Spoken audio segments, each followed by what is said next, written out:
بسم اللہ الرحمن الرحیم۔ السلام علیکم معزز طلبہ کرام، آپ سب کیسے ہیں؟ آج ہم نور الانوار کے سبق نمبر 148 کو پڑھیں گے، اور آج کے سبق کا عنوان ہے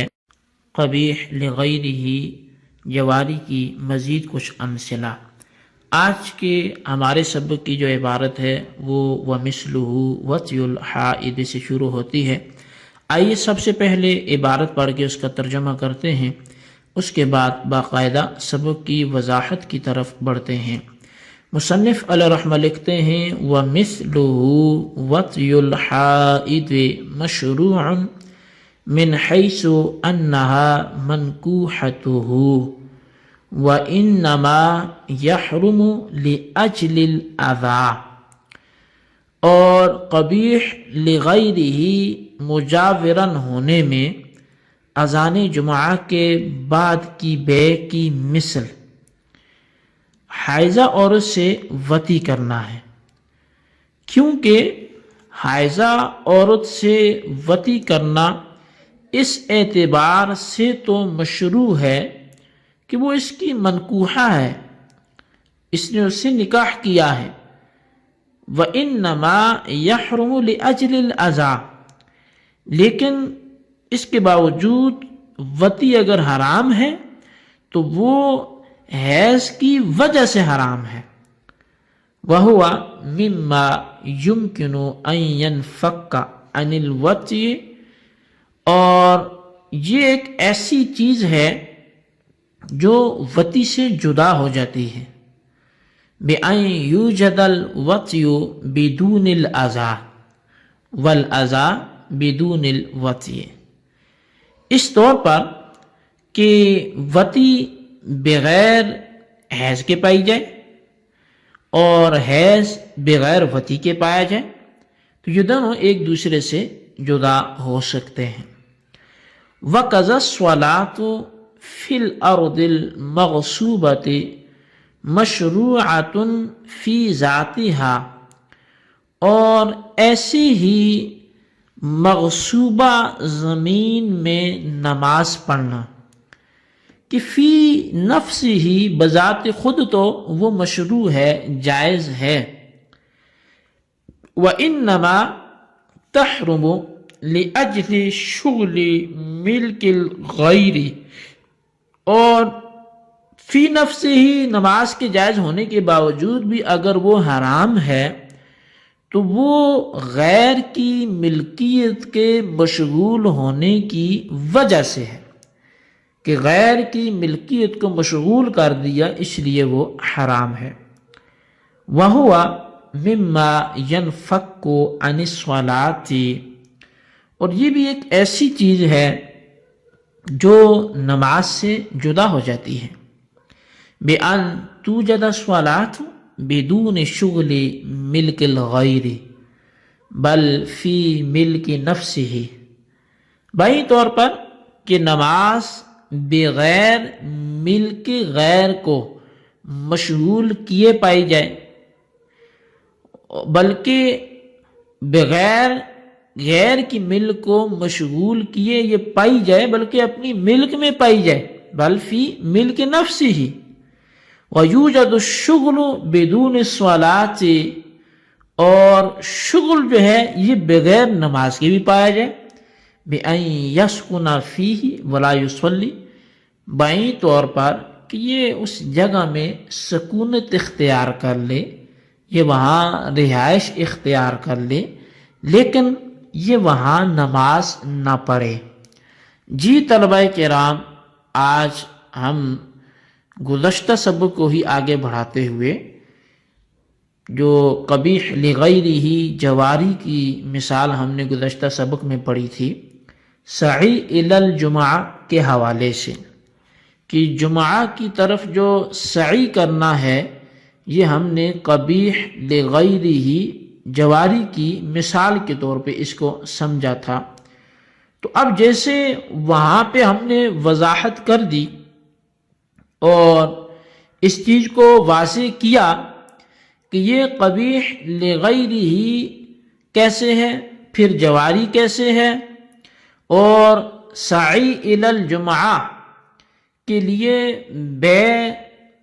حرام ہو، مکروہ ہو، یہ ہر وقت لازم نہیں ہے، بلکہ کبھی یہ سعی الی الجمعہ اور بے جمع بھی ہو جاتے ہیں، کبھی یہ الگ ہوتے ہیں، سعی ہوتی ہے جمع نہیں، بے نہیں ہوتی، کبھی بے ہوتی ہے سعی نہیں ہوتی، اور کبھی سعی الی الجمعہ بھی نہیں ہوتی اور بے بھی نہیں ہو رہی ہوتی، بلکہ کسی تیسرے سبب سے سعی الی الجمعہ سے روکا گیا ہوتا ہے۔ تو یہ مختلف صورتیں جو وہاں بھی بنی اور اس کی وضاحت کی گئی، تو مصنف علیہ رحمہ یہاں سے بھی جو آج کی ہم نے عبارت پڑھی، تو وہ فرماتے ہیں کہ اذان جمعہ کے وقت اور اذان جمعہ کے بعد بے کے قبیح لغیرہ مجاورن ہونے کو جس طرح ہم نے سمجھا یا جس طرح بیان فرمایا، تو کہا اسی کی ایک مثل حائضہ عورت کے ساتھ وطی کرنا بھی ہے، کہ جیسے وہ جو سعی الی الجمعہ کی صورت تھی وہ قبیح لغیرہ مجاورن کی مثال تھی، تو ایسے ہی حائضہ عورت کے ساتھ وطی کرنا بھی جو حرام ہے، یہ بھی اسی کی ایک مثال ہے، یعنی حائضہ عورت کے ساتھ وطی کرنا بھی قبیح لغیرہ مجاورن کی مثال ہے۔ اس کی وجہ یہ ہے کہ حائضہ عورت اس کی منکوحہ ہے، یعنی مرد کی، شوہر کی منکوحہ ہے، اس نے اس سے نکاح کیا، وہ اس کی بیوی ہے، لہٰذا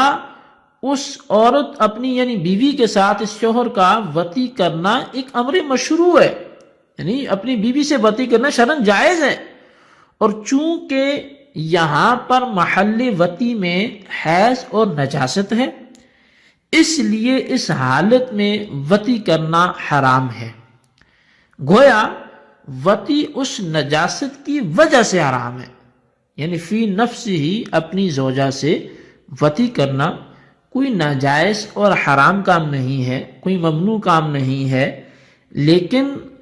اب بھی اگر وطی حرام ہو رہی ہے، اس عورت سے قربت حرام ہو رہی ہے، تو وہ بوجہ حیض کے ہے، چونکہ محل وطی میں حیض ہے، محل وطی میں نجاست ہے، تو اس سے بچنا لازم ہے، لہٰذا یہ وطی جو حائضہ سے حرام ہوئی یہ قبیح لغیرہ ہی ہوئی، اور یہ نجاست حیض چونکہ وطی سے یہ جدا ہو جاتی ہے، اس طور پر کہ زمانہ حیض کے علاوہ میں وطی کی جائے، تو اب وطی تو ہے لیکن حیض نہیں ہے، تو اس کا مطلب ہے کہ نجاست حیض یہ وطی سے جدا ہو جاتی ہے، اور وطی بغیر نجاست کے یعنی بغیر حیض کے متحقق ہو جائے گی، اور اگر حیض کے زمانے میں وطی نہ کرے تو نجاست حیض بغیر وطی کے پائی گئی، تو ہر لحاظ سے دیکھا جائے تو نجاست حیض وطی کے درمیان یہ لزوم نہیں ہے، یعنی ایسا نہیں کہ جب جب نجاست حیض ہوگی تب تب وطی، تو وطی پائی بھی جا سکتی ہے اور یہ ان آپس میں الگ بھی ہو سکتے ہیں، بلکہ ایک دوسرے سے جدا یہ ہو جاتے ہیں، تو یہ بھی قبیح لغیرہ مجاورن کی مثال ہوئی کہ کبھی تو ساتھ ہوتے ہیں کبھی الگ ہو جاتے ہیں۔ اب اسی طرح مغصوبہ زمین ہے جس پر زبردستی قبضہ کیا گیا، غصب کر لی گئی زمین ہے، اس میں نماز پڑھنا بھی اسی قبیح لغیرہ مجاورن کی مثال ہے۔ وہ اس طرح کہ مغصوبہ زمین میں نماز پڑھنا فی نفس ہی تو ایک جائز کام ہے، لیکن اس لیے حرام ہے کہ اس نے دوسرے کی ملک کو بغیر اس کی اجازت کے مشغول کر دیا ہے، اور غیر کی ملک کو مشغول کرنا اور نماز ایک دوسرے سے جدا رہتے ہیں، یعنی کوئی شخص اپنی زمین میں نماز ادا کرے تو یہ نماز تو ہے لیکن ملک غیر کو مشغول کیے بغیر پائی گئی ہے، تو لہٰذا یہ آپس میں لازم و ملزوم نہیں ہے، اور اگر کوئی شخص دوسری کی زمین میں بغیر اس کی اجازت کے پڑاؤ ڈال دے، وہاں ٹھہرا رہے، تو اس میں دوسرے کی زمین کو مشغول کرنا تو ہے لیکن نماز نہیں ہے، تو بغیر نماز کیے اس کی زمین کو مشغول کرنا پایا گیا، تو مطلب یہ کہ نماز پڑھنا اور غیر کی ملک کو مشغول کرنا یہ آپس میں لازم و ملزوم نہیں ہے۔ بہرحال جب مل کے غیر کو مشغول کرنا اور نماز میں لزوم نہیں ہے بلکہ ایک دوسرے سے جدا ہو جاتے ہیں تو یہ بھی قبیح لغیرہ مجاورن کی مثال ہے۔ جی طلبہ کرام، یہ ہمارے آج کے سبق کی عبارت، اس کا ترجمہ اور اس کی وضاحت تھی جو آپ نے سماعت کی۔ آج کے سبق کو بھی اچھی طرح یاد رکھیں، اس کے خلاصے کو اپنے رجسٹرز پر نوٹ کریں اور بالخصوص ان سوالات کے جوابات دیں۔ سوال نمبر 1 یہ ہے کہ آج کے سبق میں موجود قبیح لغیرہ مجاور کی پہلی مثال کو بیان کریں، اور سوال نمبر 2 یہ ہے کہ آج کے سبق میں موجود قبیح لغیرہ کی دوسری مثال جو قبیح لغیرہ مجاورن کی مثال ہے اس کو بیان کریں۔ اللہ تبارک و تعالیٰ سے دعا ہے جو کچھ ہم نے پڑھا سنا اسے یاد رکھنے کی توفیق نصیب فرمائے، آمین بجاہ النبی الامین صلی اللہ علیہ وسلم۔